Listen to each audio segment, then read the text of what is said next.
రాష్ట్రంలో మనం ఒకసారి చూస్తే వైనాట్ 175 అన్న వ్యక్తులు కుప్పం కూడా మా లెక్కలో ఉందని చెప్పుకున్న వ్యక్తులు ఇప్పుడు రాబోయే రోజుల్లో వైనాట్ పులివెందలనే పరిస్థితికి వచ్చాం. ఓసారి బిజీగా ఉన్నప్పుడు ఒకసారి కూర్చుంటే ఇప్పుడు మాట్లాడుకుంటే ఈ ఎనర్జీ ఇంకొక 6 నెలలు సంవత్సరం మీలో ఫుల్ జోష్ వస్తుంది. అది నేను మాట్లాడలేదు, 9 నెలలు అయింది. మా ఎమ్మెల్యే ఈ మాత్రం మీటింగ్ పెట్టుండడు అనుకుంటున్నా, పెట్టాడో లేదో నాకు తెలియదు. మా ఎంపీ రావాలంటే మా ఎమ్మెల్యే ఇద్దరు కలవాలి. మళ్ళీ జిల్లా పార్టీ అధ్యక్షుడు ఎప్పుడు వచ్చాడో నాకు తెలియదు ఇక్కడికి. ఇప్పుడు దీంతో ఏమైంది, మంత్రిని పెట్టాం, నువ్వన్నా చేయవయ్యా అని. ఆయన ఎన్ని మీటింగ్లు పెట్టాడో నాకు తెలియదు ఇక్కడ. దీంతో ఇప్పుడు ఏమైందంటే ఎన్నికలైన తర్వాత మన కేడర్ ఎవరైతే తెలుగుదేశం పార్టీ కోసం రక్తం చిందారో అలాంటి వ్యక్తుల కోసం మనం కూర్చొని ఆలోచించలేకపోయాం. అందుకే మళ్ళీ నేను చేశాను. ఇంకా రాబోయే రోజులు ఈ గ్యాప్ రాదు, మీ అందరితో మాట్లాడతాం. పొలిటికల్ గవర్నెన్స్ అన్నాం, ట్రూ స్పిరిట్ లో పొలిటికల్ గవర్నెన్స్ ఇచ్చే బాధ్యత నాదని మరొకసారి మీ అందరికీ హామీ ఇస్తున్నాం. 2014 నుంచి 19 వరకు మీరు ఒకసారి చరిత్ర చూస్తే 13.5% గ్రోత్ వచ్చింది. ఎప్పుడూ జరగనంత అభివృద్ధి జరిగింది. పవర్ సెక్టర్ కానీ, రోడ్ సెక్టర్ కానీ, డెవలప్మెంట్ కానీ, అగ్రికల్చర్ కానీ అన్ని చేశాం. డ్రిప్ ఇరిగేషన్ అన్ని మనం చెప్పుకోలేకపోయాం. నేను తొందరలో పరిగెత్తా ఉన్నాను. నేను పరిగెత్తే మీరు నన్ను అర్థం చేసుకోలేక నేను ఇంతేలేదు నన్ను వదిలిపెట్టి మీ పని మీరు చేసుకున్నారు. లాస్ట్ లో ఎలక్షన్ వస్తే తెలుగుదేశం మోటుకున్న ఎప్పుడైనా సరే విజయం మందే, ఎవ్వరు మనం ఓడించలేరు. ఎప్పుడైనా మనం ఓడిపోతున్నామంటే ఆ రోజు మీలో అసంతృప్తి ఉండి ఇంట్లో పడుకుంటే బయట పోలేరు. మళ్ళీ పోరు కూడా మీరు. ప్రాణం పోయినా మీలో అణువు పసుపు రక్తం తప్ప వేరే రక్తం లేదు మీలో. దాంట్లో సెకండ్ థాట్ లేదు. ఇక్కడ నేను మిమ్మల్ని కోరేది ఏంటంటే ఈరోజు మనందరం కూడా గుర్తుపెట్టుకోవాల్సింది, ప్రతిపక్షంలో ఉన్నప్పుడు నేను పదే మీకు చెప్పాను, ఒక మాట చెప్పాను, మీకు అందరికి చెవుల్లో ఉంటుంది, రింగ్ అవుతా ఉంటుంది నేను చెప్పిన మాటలన్నీ. ముందు మారిగా నేను ఉండను, ఈసారి మీ రుణం తీర్చుకుంటానని చాలా స్పష్టంగా చెప్పాను. ఇక్కడ మీ దగ్గర నుంచి నాకు కోఆపరేషన్ అవసరం. Be clear. మళ్ళీ 2004లో 2019లో మనల్ని ఎవరు ఓడించలా, మనల్ని నేనే ఓడించుకున్నా. ఒక అబ్సెషన్ తో ముందుకు పోయా. ఏంటి, ఈ రాష్ట్రాన్ని బాగు చేసేయాలి, రాత్రే బాగు అయిపోవాలి. బాగు చేశాం.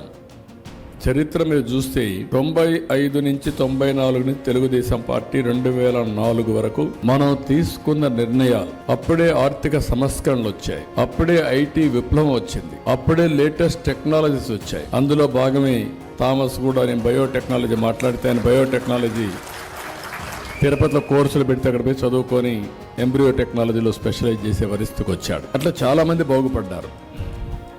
కానీ 2004లో తెలుగుదేశం పార్టీ ఓడిపోవడం అనేది జీర్ణించుకోలేకపోయాం. మళ్ళీ 10 సంవత్సరాలు అయింది. మళ్ళీ 2014లో మీరు అందరూ ఎందుకు చెప్తున్నారంటే, చరిత్ర ఒక్క నిమిషం ఆలోచించుకుంటే భవిష్యత్తుకి మనం ప్లాన్ చేసుకోవడం చాలా సులభం అవుతుంది. మళ్ళీ 2014 వచ్చినప్పుడు చాలా సమస్యలు వచ్చాయి, మీరు గుర్తుపెట్టుకోవాలి. ఆ సమయంలో విభజనవాదం, తెలంగాణలో మనం క్యాండిడేట్లు పెడితే మన వాళ్ళందరూ పనిచేసిన 3000 మంది ఉండేవాళ్ళు, ఓట్లకు 1000 వచ్చేది. అంటే అక్కడ ఎన్ని చెప్పినా కూడా మనం క్లిక్ చేయలేకపోయాం. రాజశేఖర్ రెడ్డి చనిపోయిన తర్వాత వాళ్ళు చేసిన ఎత్తులు, జిమ్మెత్తులు మనం కౌంటర్ చేయలేక వాళ్ళు క్యాండిడేట్ని పెడితే మన క్యాండిడేట్ 2వ ప్లేస్కు 3వ ప్లేస్కి వెళ్ళిపోయాడు. అన్ని ఓడిపోయాం. 2014 ఇది పొలిటికల్ విశ్లేషణ మీకు అందరికీ. 2014లో ఏం జరిగింది, నేను ఆ రోజు 2 రాష్ట్రాల్లో తెలుగుదేశం పార్టీని కాపాడుకోవడం ఒక హిస్టారికల్ రెస్పాన్సిబిలిటీ. తెలుగు వారి కోసం పెట్టిన పార్టీ తెలుగుదేశం పార్టీ. ఆ రోజు హైదరాబాద్ లో అభివృద్ధి చేశామంటే తెలుగు జాతి కోసం చేశాం. ఈరోజు తెలంగాణకు పోయింది, కానీ హైయెస్ట్ పర్ క్యాపిటల్ ఇన్కమ్ దేశంలో తెలంగాణకు వస్తా ఉందంటే మనం వేసిన ఫౌండేషన్ ఇది. 95, 2004లో చేసిన పనుల వల్ల ఈరోజు తలసరి ఆదాయం, హైయెస్ట్ తలసరి ఆదాయం వస్తూ ఉంది. ఒక ఎకో సిస్టమ్ క్రియేట్ అయింది. అయితే ప్రజలు విజ్ఞతతో ఆ రోజు నేను ఆ నిర్ణయం తీసుకున్న వైఎస్ఆర్ కాంగ్రెస్ పార్టీ చేసిన పని మీరు చూస్తే విభజన కావాలి, ముసుగు సమైక్యవాదం. అందుకే ప్రజలు మనల్ని నమ్మారు, వాళ్ళని నమ్మలేదు. 2014లో మనకు ఓట్లేశారు. ఏదైనా నేను ఎక్కువ రుణపడున్నానంటే ఈ రాష్ట్రంలో తెలుగుదేశం పార్టీ కుటుంబ సభ్యులకు ఎక్కువగా రుణపడున్నా. రాత్రింబగుళ్ళు పనిచేశారు. 5 సంవత్సరాలు నరకం అంటే ఎట్లుందో తెలియదు, కానీ ఆ నరకాన్ని చూశాం. నాకు 24 గంటలు శనివారం వస్తే ఏ ప్రాపర్టీ మీద ప్రొక్లోన్ వస్తే తెలియదు, ఎవరిని అరెస్ట్ చేస్తారో తెలియదు. ఇవన్నీ కూడా చాలా సఫర్ అయ్యాం. కానీ నాకు ఆ రోజు ఈ రోజు ఒక విశ్వాసం, దేశంలో ఏ రాజకీయ పార్టీకి లేనటువంటి పటిష్టమైన పార్టీ యంత్రాంగం ఉండే ఏకైక party Telugu Desam party. I'm proud of it.